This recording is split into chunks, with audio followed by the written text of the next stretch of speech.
Hi, I'm Bill Stark with LeaderGov.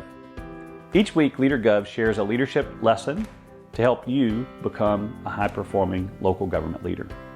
Today's lesson is on growing your team's commitment.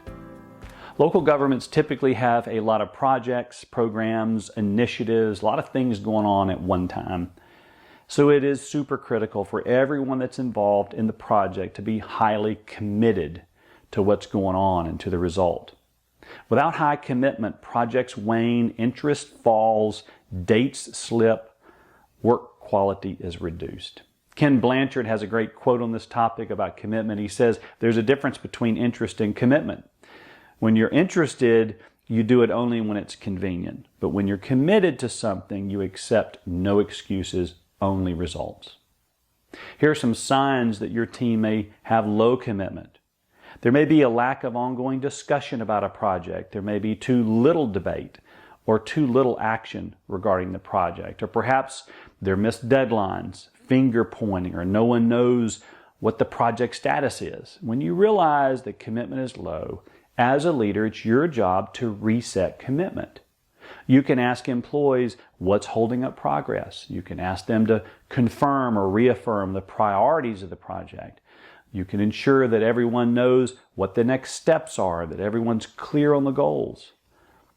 There are two huge elements that play into this idea of commitment for your team members. One is clarity, the other one is buy-in.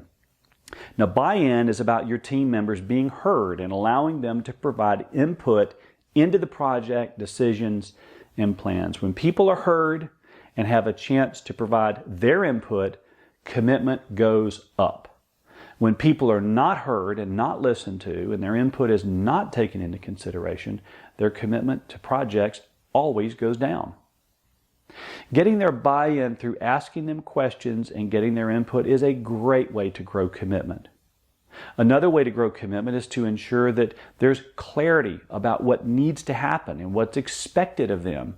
As a leader, you'll need to provide information to the team to get their commitment.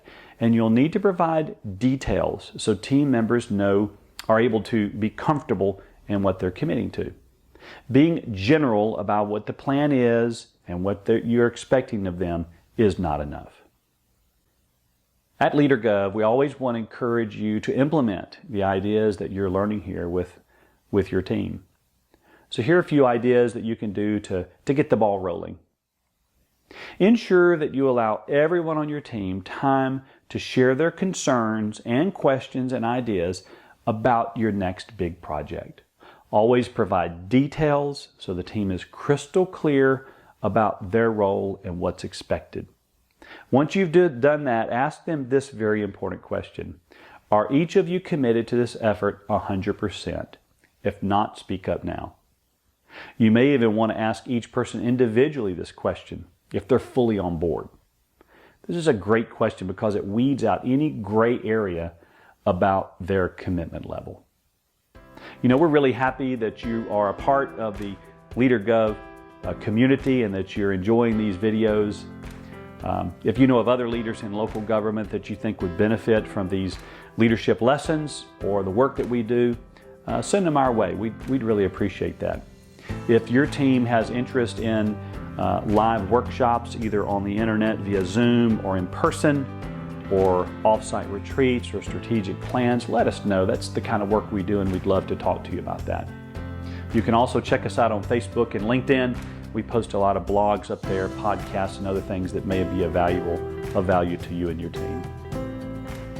Well, we hope this was a lesson that made sense and something that you can implement in your work to improve your role as a leader. And we look forward to seeing you back here next week.